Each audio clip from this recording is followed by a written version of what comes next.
ఓం విఘ్నేశ్వరాయ నమః. శ్రీమద్ రామాయణము కిష్కింధకాండ అధ్యాయం 3. అప్పుడు వాలి, ఛీ పరమదుష్టుడా, నేను లేని సమయం చూసి నువ్వు పట్టాభిషేకం చేసుకున్నావు. నువ్వు పరమ దుర్మార్గుడివి అన్నాడు. మరునాడు జానపదులను, మంత్రులను, ఇతరమైన వానరాలను పిలిచి ఒక పెద్ద సభ తీర్చాడు. అప్పుడు నేను వాలి పక్కన నిలబడ్డాను. అప్పుడు ఆయన నన్ను చూసి, నేను దురాత్ముడైన మాయావిని చంపడం కోసము ఒక రాత్రి పరిగెత్తుకుంటూ వెళ్ళాను. ఈ మహాపాపి అయిన నా తమ్ముడు నన్ను అనుగమించి వచ్చాడు. నేను రాక్షసులను చంపి వెనక్కు వస్తాను, నువ్వు బిలం దగ్గర కాపలాగా ఉండు అన్నాను. కానీ పాపపాలోచన కలిగిన సుగ్రీవుడు నేను లోపలికి వెళ్ళగానే శిలాద్వారాన్ని అడ్డుపెట్టాడు. నేను లోపల మరణిస్తాను అని తిరిగొచ్చి పట్టాభిషేకం చేసుకున్నాడు.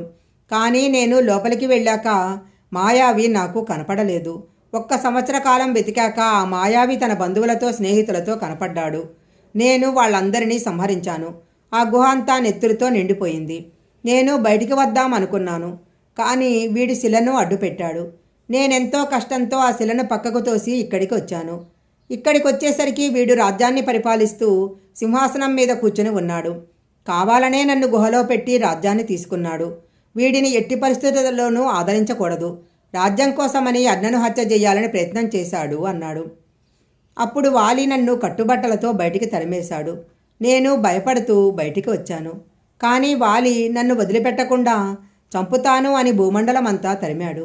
నేను ఈ భూమండలం అంతా పరిగెత్తి ఈ కొండ మీదకి వాలి రాలేడు కాబట్టి ఈ కొండ మీద కూర్చున్నాను.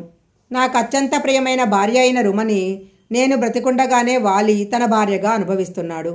నేను చెయ్యని పాపానికి కట్టుబట్టలతో బయటికి తోసేశాడు. నేనెంత చెప్పినా వినలేదు. పైగా నా భార్యను తన భార్యను చేసుకున్నాడు. నేను ఇంత కష్టంలో ఉన్నాను రామా అని సుగ్రీవుడు ఏడ్చాడు. ఈ మాటలు విన్న రాముడు గద్దల యొక్క ఈకలు కట్టినటువంటి వంపులు లేనటువంటి బంగారు బాణాలు నా అమ్ముల పదులో ఉన్నాయి. నడవడి తెలియక పాపాత్ముడైన వాలి ఎంతకాలం నా కంటికి కనపడడో అంతకాలమే బ్రతికుంటాడు. వాలి నాకు కనపడగానే మరణిస్తాడు. నువ్వు బెంగబెట్టుకోకు, వాలిని ఇప్పుడే సంహరిస్తాను. ఎక్కడుంటాడో నాకు చూపించు అన్నాడు. అప్పుడు సుగ్రీవుడు, రామా తొందరపడకు, నీకు ఒక విషయం చెబుతాను విను. సూర్యోదయానికి ముందరే వాలి నిద్రలేస్తాడు. అప్పుడు తన అంతఃపురం నుంచి ఒక్కసారి ఎగిరి తూర్పు సముద్ర తీరం దగ్గర దిగుతాడు. అక్కడ సంధ్యావందనం చేసి ఒకే దూకులో పశ్చిమ సముద్ర తీరం దగ్గర దిగుతాడు. మళ్ళీ అక్కడ సంధ్యావందనం చేసి ఒకే దూకులో ఉత్తర సముద్రం దగ్గర దిగి అక్కడ సంధ్యావందనం చేసి మళ్ళీ దక్షిణ దిక్కుకు దూకుతాడు.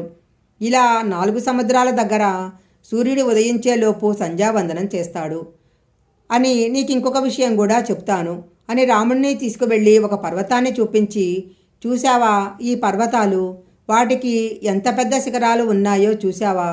వాలి సంధ్యావందనం చేశాక ఇంటికి వెళ్ళి కొన్ని పాలు తాగి మళ్ళీ ఈ అరణ్యానికి వస్తాడు. ఇక్కడ ఉన్న ఈ పర్వత శిఖరాలను ఊపి విరగ్గొడతాడు. అప్పుడు వాటిని గాలిలోకి విసిరి బంతులు పట్టుకున్నట్లు పట్టుకుంటాడు అని చెప్పి మరొక ప్రదేశానికి తీసుకెళ్ళి, పూర్వం దుందుబి అనే రాక్షసుడు ఇక్కడ ఉండేవాడు. వాడికి ఒంట్లో బలం ఉందన్న పొగరు చేత ఒకసారి సముద్రం దగ్గరికి వెళ్ళి తనతో యుద్ధం చేయమన్నాడు. నీతో నాకు యుద్ధం ఏమిటి? నీ బలం ఎక్కడా, నా బలం ఎక్కడా?